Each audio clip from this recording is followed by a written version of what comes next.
Di sebuah desa yang tenang, di balik senyum para pejabatnya, tersimpan rahasia kelam tentang kekuasaan. Seorang manusia biasa rela menukar umurnya demi duduk di singgasana, tapi setiap janji selalu menagih tumbalnya. Disinilah cerita bermula, tentang perjanjian gelap, darah, dan harga mahal sebuah kekuasaan. Siapkan nyali kalian, karena cerita ini bukan sekadar legenda. Ini peringatan. Mari kita mulai. Malam itu hujan turun deras di desa Sumberjati. Jalanan licin, listrik sering mati. Di balik hujan dan gelap, Raka Sasmita, seorang perangkat desa yang ambisius, berjalan cepat menuju rumah paling ujung. Rumah yang diyakini milik Mbah Darmo, dukun tua yang terkenal sakti. Raka sudah lama mengincar jabatan kepala desa, tapi saingannya banyak, uangnya terbatas, dan popularitasnya rendah. Ia lelah hidup di bawah bayang-bayang orang lain. Malam itu, ia nekat datang untuk meminta jalan pintas. Di teras rumah reot itu, sebuah lentera tua menggantung. Api kecilnya seperti menatap tajam ke arah Raka. Aroma dupa menusuk hidung. Ia mengetuk pintu 3 kali. Masuk. Suara berat itu terdengar dari dalam sebelum pintu dibuka. Di dalam rumah, hanya ada satu ruangan besar. Dindingnya penuh raja dan kain kuning lusuh. Mbah Darmo duduk bersila di atas tikar pandan. Matanya merah seperti tidak tidur. "Aku sudah menunggumu, Raka," katanya. "Raka, Mbah, saya tak perlu menjelaskan. Aku tahu ambisi yang kau bawa. Kau ingin singgasana kepala desa." Raka mengangguk pelan. Ia menelan ludah. "Bantu saya, Mbah. Apapun syaratnya." Mbah Darmo tersenyum tipis. "APA Pan. Ingat, setiap keinginan punya harga. Harga tertinggi adalah umur." Raka terdiam. Hujan di luar semakin deras. Angin membuat lentera bergoyang. "Berapa umur saya yang harus dibayar?" "Tidak sekaligus. Semakin tinggi jabatanmu, semakin besar umurmu yang akan terkikis," kata Mbah Darmo. "Setiap kebijakan buruk, setiap janji yang kau hianati, setiap rakyat yang kau sakiti, itu semua akan memotong umurmu. Kau akan mendapat kekuasaan, tapi bayarnya di jalan yang tak terlihat." Raka berpikir sejenak. Bayangan kekayaan, popularitas, dan kekuasaan menari di pikirannya. "Saya siap," katanya mantap. Mbah Darmo mengeluarkan sebilah keris kecil. "Teteskan darahmu di sini," katanya. Raka menusuk jarinya, meneteskan darah di keris. Dukun itu melantunkan mantra yang membuat udara terasa berat, seperti ada ribuan tangan gaib mirobi-roba-roba tubuh Raka. Begitu ritual selesai, keris itu berubah warna, menjadi hitam pekat. Mbah Darmo tersenyum. "Mulai besok, jalanmu mulus, musuhmu jatuh satu persatu. Tapi ingat pesan terakhirku. Umur bukan hanya milikmu sendiri." Raka tak mengerti maksudnya, tapi ia terlalu senang mendengar janjinya. Ia berterima kasih lalu pergi. Keesokan harinya, rumor buruk tentang lawan politiknya menyebar begitu cepat. Satu persatu rivalnya mundur. Dukungan mengalir untuk Raka. Ia menang telak dalam pemilihan kepala desa. Semua warga bersorak namanya. Namun malam setelah pelantikan, ia terbangun dengan napas sesak. Tubuhnya seperti tertarik ke dalam. Saat bercermin, wajahnya tampak lebih pucat dan garis kerut di pelipisnya lebih jelas. Seolah ia menua dalam semalam. Ia menganggapnya hanya lelah, tapi di sisi ranjangnya, ia menemukan sehelai kertas bertuliskan, "Setiap keputusanmu adalah pisau bagi umurmu." Ia bingung siapa yang menulisnya. Istrinya dan anaknya tidur nyenyak di kamar sebelah. Ia lipat kertas itu dan menyimpannya. Hari-hari berikutnya tanda-tanda aneh muncul. Warga desa yang ia abaikan atau ia tipu untuk proyek-proyek desa mulai mengalami kecelakaan aneh. Sementara itu Raka setiap pagi bangun dengan tubuh lebih lemah, rambutnya rontok, dan kulitnya kian pucat. Mbah Darmo muncul di mimpinya, duduk di atas singgasana kayu yang lapuk. "Nikmati singgasanamu, Raka," kata dukun itu dalam mimpi. "Tapi ingat, umur bukan milikmu sendiri." Raka terbangun kaget, keringatnya dingin. Dari kamar anaknya, terdengar batuk keras yang tak biasa. Seperti sengaja datang setiap Raka gelisah. Di rumah barunya, rumah dinas kepala desa yang megah, Raka mondar-mandir di ruang tamu. Di kamarnya, anaknya Arga batuk-batuk. Batuknya kering, kadang seperti tersedak sesuatu. Istrinya, Sinta, mengompres Arga. "Mas, ini anak kok tiba-tiba sakit ya? Seminggu lalu sehat." Raka menelan ludah. Mungkin masuk angin. Suaranya bergetar. Saat ia memandang Arga, tiba-tiba matanya menangkap bayangan hitam di sudut kamar. Bayangan itu mirip sosok kurus dengan wajah tertutup kain. Berdiri diam menatap mereka. Begitu Raka berkedip, bayangan itu menghilang. Raka memalingkan wajah, dadanya terasa sesak. "Aku cuma kurang tidur," pikirnya. Tapi di telinganya samar-samar terdengar suara berat umur. Bukan milikmu sendiri. Ia mendekati jendela. Di luar ramah, hujan turun deras. Pohon mangga di halaman bergerak sendiri meski angin tak terlalu kencang. Keesokan paginya, Raka mengadakan rapat di balai desa. Warga menuntut janji kampanye, bantuan untuk petani dan jalan desa. Raka yang baru menjabat malah mengumumkan proyek besar. Pelebaran jalan untuk investor, bukan untuk warga. Sorakan warga berubah jadi protes. Janji Bapak dulu untuk kami, kok sekarang investor? Teriak seorang petani. Raka merasakan kepalanya pusing, keringatnya dingin. Dalam pandangannya, wajah-wajah warga berubah pucat dan matanya kosong. Suara mereka terdengar seperti bisikan 1000 orang di telinga. Ia memegang meja agar tidak jatuh. Ketika rapat bubar, salah satu warga, seorang ibu, terjatuh pingsan di depan balai desa. Warga mengerumuninya. Rocketerdigan. Ibu itu adalah orang yang paling keras memprotesnya. Malamnya, berita datang ibu itu meninggal mendadak. Raka duduk di ruang kerja sendirian. Di meja, ada kertas kosong. Tapi pelan-pelan tinta hitam muncul sendiri membentuk tulisan. Setiap janji yang kau hianati, umurmu terpotong. Setiap nyawa yang kau lukai, tumbal akan menuntut. Raka marah, merobek kertas itu. Ini pasti ulah orang yang mau menjatuhkanku, katanya sendiri. Tapi di cermin besar di depannya, ia melihat sosok dirinya lebih tua 5 tahun. Mata cekung, rambut memutih. Di rumah, keadaan Arga makin parah. Tubuhnya panas, wajahnya pucat dan batuknya disertai bercak darah. Sinta panik. Mas, kita ke rumah sakit sekarang. Raka menahan tangannya. Sebentar. Aku kenal orang yang bisa menolong. Tanpa menunggu, ia pergi ke rumah Mbah Darmo. Hujan deras, jalanan licin. Sepanjang perjalanan, ia merasa ada yang mengikuti dari belakang. Suara langkah kaki berat, tapi setiap ia menoleh, tak ada siapa-siapa kecuali bayangan gelap bergerak cepat di pepohonan. Sampai di rumah dukun itu, ia mendapati pintunya terbuka. Dalam rumah, dupa menyala lebih banyak dari sebelumnya. Bau menyengat menusuk hidung. Di tengah ruangan, Mbah Darmo duduk dengan mata terpejam. Tapi bibirnya bergerak seperti membaca mantra. Raka langsung berlutut. Mbah, tolong anak saya! Kenapa dia jadi sakit begini? Mbah Darmo membuka matanya perlahan. Aku sudah memperingatkanmu. Umur bukan hanya milikmu sendiri. Apa maksudnya? Raka berteriak. Kau bilang aku hanya bayar dengan umurku? Dukun itu berdiri. Tubuhnya tinggi meski kurus. Kekuasaan yang kau minta lebih besar dari yang kau kira. Umurmu saja tidak cukup. Semesta menagih tumbal terdekatmu. Raka gemetar. Tidak mungkin. Di sekeliling mereka, bayangan hitam muncul satu persatu. Sosok-sosok tinggi kurus dengan wajah tak jelas. Seperti kabut hitam, mereka berbisik serentak.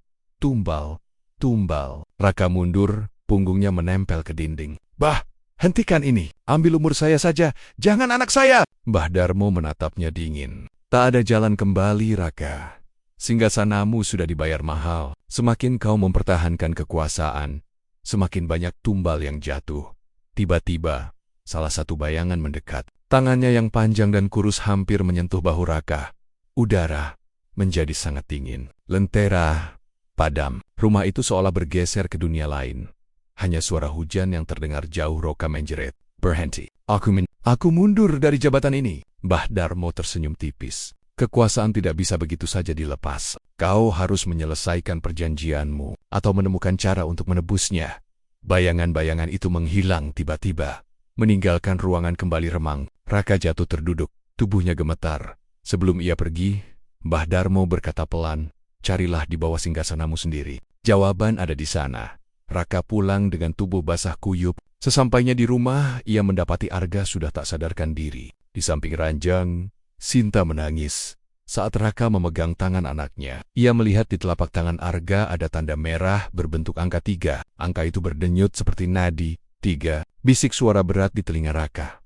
3 tumbal tersisa. Raka terlonjak. Ia menoleh ke belakang. Tak ada siapa-siapa. Tapi dari jendela, ia melihat bayangan hitam berdiri menatapnya dengan mata merah membara. Malam itu Raka tidak bisa tidur. Arga tergeletak lemah dengan napas terputus-putus. Di telapak tangannya, angka 3 itu masih berdenyut merah seperti bara api. Sinta sudah ketiduran di kursi karena lelah menangis. Raka duduk di ruang kerjanya, memandang kursi besar yang disebut orang singgasana. Kepala desa kota-kota Mbah Darmo bergaung di kepalanya. Carilah di bawah singgasanamu sendiri. Jawaban ada di sana. Ia mendekati kursi itu. Kursi kayu jati besar, Ukirannya bergambar naga. Di bagian kaki kursi, ada pahatan simbol-simbol aneh yang sebelumnya tidak pernah ia perhatikan. Dengan senter kecil, ia memeriksa bagian bawah kursi. Tangannya menemukan celah kecil seperti laci rahasia. Ia menariknya pelan-pelan. Bunyi krek terdengar. Dari celah itu keluar bau menyengat, seperti darah yang basi. Di dalamnya ada kotak kayu kecil berwarna hitam. Kotak itu dingin saat disentuh, padahal udara di ruangan panas. Raka membuka kotak itu pelan-pelan. Isinya sebilah keris kecil sama seperti yang ia gunakan waktu ritual. Tapi kini, lebih gelap. Segulung kain putih dengan bercak merah. Sebuah buku tipis lusuh tanpa judul. Saat ia membuka buku itu, huruf-hurufnya bergerak sendiri, membentuk kalimat kekuasaan adalah meja makan. Siapa yang duduk di atasnya, ia akan memakan jiwa terdekatnya. Tiba-tiba lampu mati. Hanya senter di tangan Raka yang menyala. Dari bawah meja terdengar suara gesekan, seperti kuku menggaruk lantai. Raka mundur, napasnya berat. Siapa itu? Suara serak menjawab dari kegelapan. 3 tumbal. 2 lagi menunggu. Raka menoleh ke arah pintu. Tapi pintu sudah tertutup sendiri. Senter berkedip-kedip. Di ujung ruangan, bayangan hitam yang ia lihat di rumah Mbah Darmo kini muncul lagi. Tapi kali ini lebih jelas tubuh tinggi kurus. Kulitnya seperti kain basah. Wajahnya datar tanpa mata. Tapi dari lubang mulutnya keluar asap hitam. Bayangan itu berjalan perlahan ke arahnya. Setiap langkahnya menimbulkan suara seperti kaca pecah. Udara jadi sangat dingin. Raka gemetar sambil memegang kotak kayu itu. Aku tak mau ini semua. Lepaskan keluargaku. Bayangan itu berhenti tepat di depan singgasana. Ia mengangkat tangannya, menunjuk kursi itu. Suara beratnya terdengar seperti ribuan orang berbisik. Kursi itu bukan milikmu. Bayarnya belum lunas. Tiba-tiba lantai di bawah kursi retak. Retakan itu melebar, menganga seperti mulut besar. Dari dalamnya keluar tenggen-tenggen hitam berlumur tanah, meraih kaki kursi dan kaki Raka. Raka berteriak. Ia berusaha menarik kakinya, tapi tangannya gemetar. Kotak kayu jatuh, keris di dalamnya terlempar dan menancap di lantai. Seketika tenggen-tenggen itu berhenti, seperti takut pada keris itu. Udara berubah hening. Bayangan itu menunduk. Suaranya pelan. Darahmu sudah menandai keris itu. Gunakan untuk memutus perjanjian, atau kau dan keturunanmu akan habis. Bayangan itu lalu lenyap. Tangan-tangan hitam menghilang. Lantai kembali utuh. Lampu tiba-tiba menyala lagi. Ruangan tampak normal, seolah tidak ada yang terjadi. Raka terengah-engah. Ia mengambil keris itu dengan tangan gemetar. Kini keris itu berkilau merah di ujungnya. Di gagangnya terukir angka 3 yang sama seperti di tangan Arga. Ia berlari ke kamar Arga. Anak itu semakin lemah. Angka 3 di tangannya kini menyala lebih terang. Sinta panik, Mas. Arga makin parah. Raka memegang keris itu erat-erat. Aku harus menemukan caranya, gumamnya. Saat itu juga suara Mbah Darmo muncul entah dari mana, berbisik di telinganya. Hanya pengganti yang bisa membayar tumbal. Kekuasaan tidak mau pergi tanpa makan jiwa. Rocketarium, matanya berkokek-koka memandang anaknya. Pikiran gelap muncul. Apa ia harus mengorbankan orang lain untuk menyelamatkan Arga, atau mengakhiri hidupnya sendiri? Di luar Rama, hujan turun lebih deras. Petir menyambar-nyambar. Dalam kilatan petir, di jendela terlihat 3 sosok bayangan hitam berdiri berbaris, menatap lurus ke arah Raka. Raka seperti terkurung kabut. Jendela-jendela berkeringat air hujan, angin menjerit di sela-sela genteng. Arga terbaring dengan napas makin pendek. Angka 3 di telapak tangannya kini berubah jadi merah menyala. Raka duduk di lantai, menggenggam keris yang ia temukan di bawah singgasana. Ujungnya berkilau merah gelap. Kata-kata bayangan itu terngiang di kepalanya.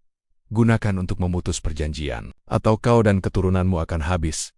Sinta yang duduk di sisi ranjang menangis. Mas, aku takut. Kenapa Arga begini? Raka menatap istrinya. Aku sudah membuat kesalahan besar, Sin. Ia belum berani cerita semuanya. Tapi dari luar kamar terdengar suara ketukan pelan. Tok tok, tok. Sinta terkejut. Siapa malam-malam begini? Raka bangkit dan membuka pintu. Di luar tidak ada siapa-siapa. Hanya koridor gelap. Tapi dari ujung koridor, samar-samar terlihat sosok hitam berdiri. Tubuhnya lebih jelas sekarang. Kain hitamnya berkibar, meski angin tidak bertiup. Suara seraknya menggema. Kau bisa menyelamatkan anakmu. Ada cara lain. Raka maju beberapa langkah. Keris di tangannya bergetar. Kara apa? Bayangan itu berjalan mendekat. Udara jadi dingin seperti es. Dari mulutnya keluar asap hitam. Pengganti. Berikan jiwa lain untuk menggantikan. Raka mundur. Tidak, aku tak mau membunuh orang tak bersalah. Bayangan itu tersenyum samar. Kau sudah melukai mereka dengan kekuasaanmu. Sekarang kekuasaan menagih. Pilihlah, jabatanmu atau keluargamu. Tiba-tiba angka 3 di tangan Arga berubah jadi 2. Anak itu menjerit pelan dalam tidur. Sinta berteriak, "Mas, Arga panasnya makin tinggi." Bayangan itu mendekat lebih dekat. Suaranya berdesis. Satu demi satu. Waktu hampir habis. Raka menutup telinganya. "Pergi kau!" Ia mengacungkan keris. Kilatan merah dari keris itu membuat bayangan mundur. Tapi sebelum hilang ia berbisik, "Buka halaman terakhir buku itu. Kau akan tahu caranya." Lalu bayangan menghilang seperti asap. Rumah kembali sunyi kecuali suara hujan. Raka segera membuka buku lusuh yang ia temukan di bawah singgasana. Halaman terakhirnya kosong, tapi tiba-tiba huruf-huruf merah muncul sendiri untuk memutus perjanjian. Darah pemilik kekuasaan harus menetes di atas tanah perjanjian. Jika tidak, tumbal akan menuntut sampai selesai. Raka menggenggam kerisnya erat. "Jadi, aku harus meneteskan darahku sendiri di tempat aku pertama kali ritual," gumamnya. Ia ingat malam di rumah Mbah Darmo. Lentera, dupa, keris kecil, semuanya. Tapi di bawah tulisan itu, muncul kalimat baru. "Jika darahmu saja tidak cukup, kekuasaan akan mencari pengganti paling dekat." Raka menelan ludah. Itu artinya, Arga. Ia memutuskan pergi ke rumah Mbah Darmo malam itu juga. Sinta menahan tangannya. "Mas mau kemana?" "Aku harus menghentikan ini, Sin. Jaga Arga baik-baik." Dengan jas hujan tipis, ia keluar rumah. Jalanan sepi, hanya suara hujan dan petir. Sepanjang jalan ia merasa ada orang mengikuti. Setiap kali menoleh, hanya terlihat bayangan di antara pepohonan. Sesampainya di rumah Mbah Darmo, pintu terbuka lebar. Di dalamnya tidak ada siapa-siapa, hanya dupa menyala dan suara mantra samar-samar. Raka melangkah masuk. "Mbah, aku di sini." Suara Mbah Darmo terdengar dari dalam ruang gelap. "Aku sudah tahu kau akan datang. Kau mau memutus perjanjian?" Raka mengangguk. "Ya, ambil saja umurku, jangan anakku." Tiba-tiba Mbah Darmo muncul dari balik tirai. Wajahnya pucat, matanya merah. "Terlambat, Raka. Kau sudah menanam benihnya. Kekuasaan itu bukan milikku. Itu milik bayangan yang kau lihat Roka Mendekot. Aku bawa keris ini. Katanya bisa memutus perjanjian." Mbah Darmo tersenyum tipis. "Bisa, tapi hanya jika kau sanggup meneteskan darahmu sendiri di tempat kita pertama kali bertemu. Dan di hadapan bayangan itu. Jika tidak, tumbal akan tetap jatuh." Tiba-tiba lantai rumah itu bergetar. Dari dinding keluar tangan-tangan hitam. Bayangan besar muncul di tengah ruangan. Kali ini lebih mengerikan. Tubuhnya tinggi menjulang. Mulutnya lebar. Matanya merah menyala. Suaranya seperti ribuan orang menangis. Waktu habis. 2 tumbal lagi. Raka menggenggam keris. "Aku akan memutus ini sekarang." Ia menusuk telapak tangannya sendiri. Darah menetes ke lantai. Seketika lantai bergetar lebih keras. Rumah itu seperti digeser ke dunia lain. Udara menjadi hitam pekat, dingin menggigit tulang. Bayangan itu tertawa keras. "Belum cukup. Kekuasaan lapar." Mbah Darmo mundur ke sudut ruangan. "Raka, ingat, kau harus meneteskan darahmu di tempat ritual pertama. Bukan di sini." Raka menatap bayangan itu dengan mata penuh tekad. "Kalau begitu aku akan ke sana, meskipun harus melawanmu." Bayangan itu mendekat. Tangannya yang panjang hampir menyentuh wajah Raka. Ujung jarinya dingin seperti es. Raka berlari keluar rumah membawa keris. Hujan menampar wajahnya. Dari belakang ia mendengar suara bayangan tertawa dan Mbah Darmo berteriak, "Cepat, sebelum angka terakhir muncul." Sementara itu di rumah, Sinta memeluk Arga yang tubuhnya kini semakin panas. Angka di tangannya perlahan berubah jadi 1. Di jendela kamar, 2 sosok bayangan hitam berdiri menatap masuk. Sinta berbisik ketakutan, "Mas, cepatlah kembali." Hujan turun seperti tirai air yang menutup jalanan desa. Petir menyambar, menerangi pepohonan yang seperti tenggen-tenggen raksasa. Raka berlari menerobos gelap. Keris merah di tangannya bergetar seolah bernyawa. Ia menuju tanah kosong di tepi sungai, tempat ia dulu melakukan ritual bersama Mbah Darmo. Di belakangnya terdengar suara berat, langkah-langkah menghentak tanah. Setiap kali ia menoleh, bayangan-bayangan hitam itu makin dekat. Mereka kini bukan lagi samar, tetapi bentuk jelas manusia tinggi kurus dengan wajah tanpa mata. Mulut mereka menganga mengeluarkan asap hitam. Suara bisikan mereka menggema seperti ribuan orang. 1 tumbal. 1 tumble. Raka menggigit bibirnya. Napasnya panas. "Aku tidak akan biarkan kalian ambil anakku." Di rumah, pada saat yang sama, Sinta memeluk Arga yang kini tubuhnya hampir tak bergerak. Angka 1 di telapak tangan Arga berdenyut cepat seperti jantung. Jendela kamar bergetar. Dua bayangan hitam menempel di kaca, menatap masuk dengan mata merah menyala. Sinta berdoa sambil menangis. Mas, cepatlah kembali. Di tanah perjanjian Raka sampai di tanah kosong itu, tanahnya becek penuh lumpur. Pohon-pohon pisang di sekelilingnya terayun liar meski angin kecil. Dupa-dupa sisa ritual lama masih ada, basah oleh hujan. Lentera tua yang dulu dipakai Mbah Darmo tiba-tiba menyala sendiri dengan api hijau. Udara di sekitarnya langsung berubah dingin. Kabut tebal muncul mendadak, menutup pandangan. Dari kabut itu muncul bayangan-bayangan hitam. Jumlahnya lebih banyak, berbaris seperti tentara. Mereka mengurung Raka, menyisakan lingkaran kecil tempat ia berdiri. Suara berat menggema dari atas, seolah langit berbicara. Kekuasaan lapar, waktumu habis. Raka mengangkat kerisnya tinggi-tinggi. Aku datang untuk mengakhiri perjanjian ini. Ambil darahku, jangan anakku. Bayangan terbesar muncul di depannya. Tubuhnya lebih tinggi dari pohon pisang. Wajahnya seperti topeng retak. Matanya merah membara. Ia mengulurkan tangan hitamnya yang panjang ke arah Raka. Beri darahmu di tanah ini. Tapi ingat, satu jiwa tak cukup. Raka menusuk telapak tangannya dalam-dalam. Darahnya jatuh di tanah becek. Seketika tanah itu bergetar, membentuk lingkaran merah. Angin kencang berputar. Lentera hijau menyala makin terang. Bayangan-bayangan di sekelilingnya mundur, mengeluarkan suara serak. Namun bayangan terbesar itu tertawa keras. Belum cukup, kau sudah memakan janji dan nyawa mereka. Satu jiwa tak cukup, Raka berteriak. Aku rela mati sekarang. Ambil semua umurku. Bayangan itu menatapnya. Kau rela? Kalau begitu, tikam jantungmu dengan keris itu. Baru perjanjian putus. Raka memandang keris di tangannya. Ujungnya merah menyala seperti bara. Di gagangnya angka 1 kini berubah jadi 0. Ia teringat wajah Arga yang pucat. Sinta yang menangis. Tangan Raka gemetar. Ia menempatkan keris di dadanya. Petir menyambar. Bayangan-bayangan mendekat sambil berbisik. Tikam, tikam. Tiba-tiba dari kabut terdengar suara Sinta, entah dari mana. Mas, jangan tinggalkan kami. Raka tersentak. Ia memandang sekeliling. Tidak ada Sinta, hanya kabut dan bayangan. Tapi suara itu begitu nyata, membuatnya sadar. Ia menatap bayangan besar itu. Kalian yang menipu aku dengan janji palsu. Aku tidak akan memberikan jiwa lagi. Aku akan memutus ini dengan caraku. Bayangan besar meraung marah.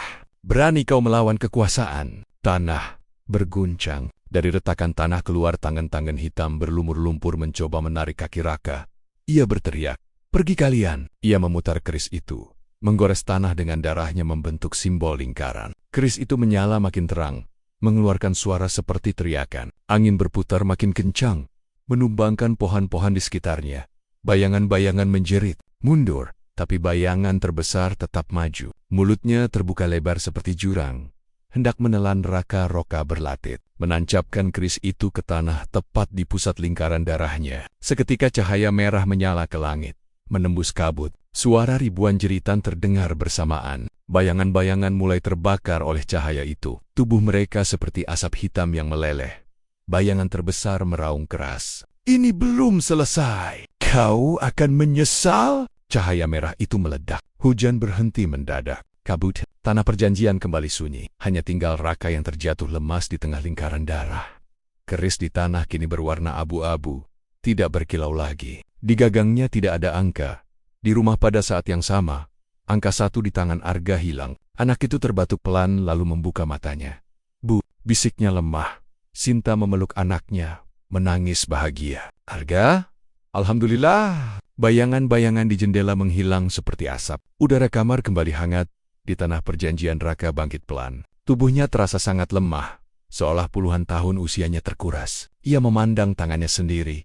Kulitnya keriput, rambutnya memutih, tapi ia tersenyum kecil. Yang penting Arga selamat. Tiba-tiba dari balik pohon, Mbah Darmo muncul. Wajahnya serius. Kau memang berhasil memutus perjanjian itu. Tapi ingat, kekuasaan tidak pernah benar-benar hilang. Kau sudah membuka pintu untuk sesuatu yang lebih besar.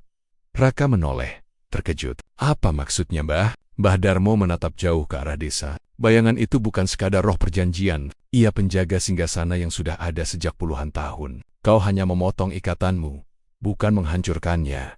Raka berdiri, tubuhnya gemetar. Kalau begitu apa yang harus kulakukan? Mbah Darmo menatapnya tajam. Kau harus mengosongkan singgasanamu sebelum bayangan itu menemukan pengganti baru. Atau ia akan kembali dengan wajah yang berbeda.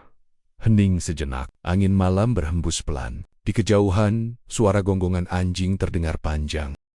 Angin pagi bertiup dingin menusuk tulang. Desa Sumberjati seperti tak berubah, tapi di mata Raka semua terasa asing. Ia pulang dengan tubuh renta. Rambutnya memutih, kulitnya penuh keriput seperti orang berumur 60 tahun padahal usianya baru 40. Di rumah, Sinta kaget melihat suaminya. "Mas, wajahmu." Raka tersenyum lemah. "Tak apa, Sin. Yang penting Arga selamat."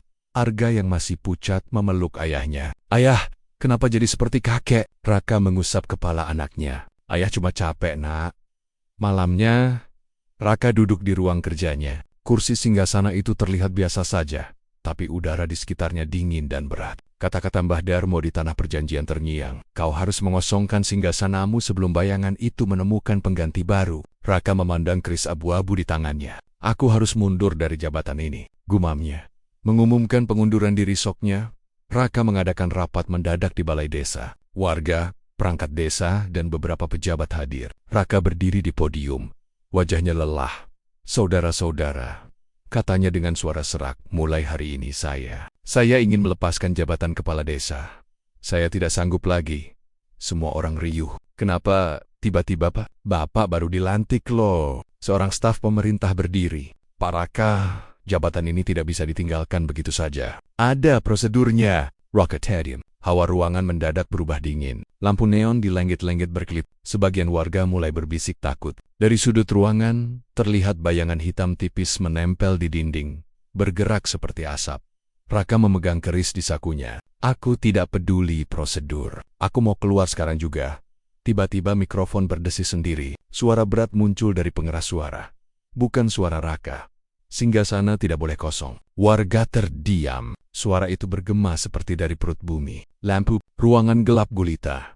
Di kegelapan, suara kursi berderit dan kaca pecah. Warga berteriak. Dari langit-langit turun asap hitam yang menggumpal menjadi sosok tinggi kurus. Wajahnya tanpa mata, mulutnya retak lebar. Itu bayangan yang dulu Raka hadapi, kini muncul di balai desa. Bayangan itu nyata. Bisik seorang warga, gemetar. Bayangan menunjuk ke arah Raka. "Kau tidak bisa lari, Raka, singgasana lapar. Pilih penggantimu atau kembali duduk." Raka mundur. Keris di tangannya bergetar. "Aku sudah memutus perjanjian. Aku tidak mau lagi." Bayangan mendekat, suaranya seperti ribuan belalang. "Perjanjianmu terputus, tapi singgasana tetap haus. Ia butuh pemilik. Ia akan mengambil siapa saja." Tiba-tiba salah satu staf desa yang ambisius, Pak Surya, maju. "Kalau dia tidak mau jadi kepala desa, saya mau," katanya. Suaranya serak, matanya merah seperti terbakar. Warga terkejut. Bayangan langsung berbalik ke arah Pak Surya. Senyumnya menganga. "Bagus, pengganti sudah datang." Raka berteriak, "Jangan, Surya, itu perangkap!" Tapi Pak Surya melangkah maju, seperti orang kesurupan. Bayangan menyelimuti tubuhnya. Seketika ruangan bergetar. Lampu menyala kembali. Pak Surya berdiri tegak di podium dengan senyum aneh. Wajahnya lebih muda dan gagah. Matanya menyala merah samar. Warga bingung. "Pak Surya, Bapak, kenapa?" Bayangan menghilang masuk ke tubuh Surya. Suara berat terdengar lagi. Kali ini dari mulut Surya. "Singgasana punya pemilik baru." Raka memandang ngeri. "Wait." Raka pulang dengan tubuh lemas. Ia memandangi Arga yang sudah bisa duduk. Sinta bertanya, "Mas, kenapa kelihatannya takut?" Raka duduk di samping istrinya. "Aku berhasil keluar, Sin. Tapi bayangan itu sudah menemukan pengganti. Desa ini belum selesai masalahnya." Arga menatap ayahnya dengan mata polos. "Ayah, aku mimpi buruk. Ada orang tinggi kurus datang sekolahku." Roka tergat. Arga mengangguk pelan. "Dia bilang aku harus main ke balai desa. Katanya mau kasih hadiah." Raka memeluk anaknya erat-erat. "Jangan pernah ke sana, nak. Jangan pernah." Ketika semua tertidur, Raka keluar rumah sebentar untuk menghirup udara. Di ujung jalan, ia melihat Pak Surya berjalan sendirian menuju rumah dinas kepala desa. Tubuhnya tegak. Bayangannya panjang sekali seperti tentakel yang merayap di tanah. Setiap langkahnya meninggalkan jejak asap hitam. Pak Surya berhenti dan menoleh ke arah Raka. Senyum lebarnya tidak wajar. Suara berat bergema dari kejauhan. Permainan baru saja dimulai. Rokamanda. Udara di sekitarnya jadi dingin. Ia menatap rumah dinas yang kini dikelilingi kabut tipis. Seperti mulut raksasa yang siap menelan siapapun. Malam itu desa Sumberjati seperti mati. Tidak ada suara jangkrik, tidak ada anjing menggonggong, kabut hitam menyelimuti jalanan. seperti selimut tebal. Di dalam rumah, Raka duduk gelisah. Keris abu-abu di tangannya kini terasa hangat, seolah siap dipakai lagi. Arga tidur meringkuk di samping Sinta. Sejak sore tadi, anak itu mengeluh. Mimpinya dihantui Pak Surya yang datang dengan mata merah. Raka tahu waktunya sudah habis. Bayangan itu kini memakai tubuh Surya untuk mengincar keluarganya. "Mas mau kemana?" bisik Sinta saat melihat suaminya mengenakan jaket. "Aku harus menyelesaikan ini, malam ini juga. Kalau tidak, Arga akan dibawa," jawab Raka lirih. Sinta menggenggam tangan Raka. "Hati-hati mas." Raka mengangguk, lalu melangkah keluar ke dalam kabut. Balai desa, yang biasanya terang, kini tampak seperti bangunan tua terbakar. Lampu-lampu padam, dindingnya retak-retak. Dari dalamnya keluar suara gamelan pelan bercampur tangisan. Bau dupa busuk menusuk hidung. Di depan pintu berdiri Pak Surya. Wajahnya setengah manusia, setengah bayangan. Kulitnya gelap, urat-urat hitam menyebar di lehernya. Matanya merah menyala seperti bara api. Di belakangnya, bayangan tinggi kurus berdiri tegak seperti penjaga. "Raka." Suara Pak Surya berat, bercampur gema. "Kau datang juga." Raka menggenggam keris. "Lepaskan keluargaku, Surya. Bayangan itu sudah cukup menelan hidupku." Surya tersenyum lebar. "Tidak wajar. Aku tidak lapar keluargamu. Singgasana ini lapar kuasa. Kau sudah memberinya darah. Aku akan memberinya rakyat. Lihat, aku lebih cocok daripada kau." Dari dalam balai desa terdengar jeritan samar-samar, seperti suara banyak orang. Raka melangkah maju. "Kau tidak tahu apa yang kau hadapi, Surya. Itu bukan kuasa, itu penjara." Bayangan di belakang Surya bergerak maju, mulutnya terbuka lebar. "Raka, Singgasana memanggilmu kembali." Raka mengacungkan keris abu-abu. "Tidak, aku datang untuk mengakhirinya." Raka melangkah masuk. Begitu kakinya melewati ambang pintu, dunia di dalam berubah. Balai desa lenyap. Ia kini berdiri di ruang gelap luas tanpa dinding. Lantai hitam licin seperti kaca. Di tengahnya ada singgasana besar dari tulang-tulang. Di atasnya duduk sosok raksasa bayangan, tubuhnya menjulang setinggi tiang bendera. Matanya merah seperti matahari terbenam. Pak Surya berdiri di samping singgasana. Wajahnya penuh euforia. "Kekuasaan ini akan membuatku abadi, Raka." Raka merasakan tubuhnya makin lemah. Tapi ia maju. "Kau hanya jadi wadahnya, Surya. Kau akan habis seperti aku." Bayangan raksasa itu tertawa. Suaranya membuat lantai bergetar. Hanya ada dua pilihan, duduk atau jadi tumbal.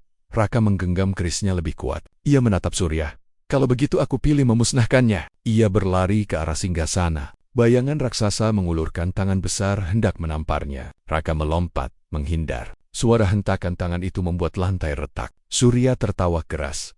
"Kau tak bisa melawannya." Raka berlari mengelilingi singgasana, menggores lantai dengan ujung keris, membentuk lingkaran simbol seperti di tanah perjanjian. Setiap goresan membuat bayangan raksasa meraung marah. Surya mulai terlihat gelisah. "Apa yang kau lakukan?" teriak Surya.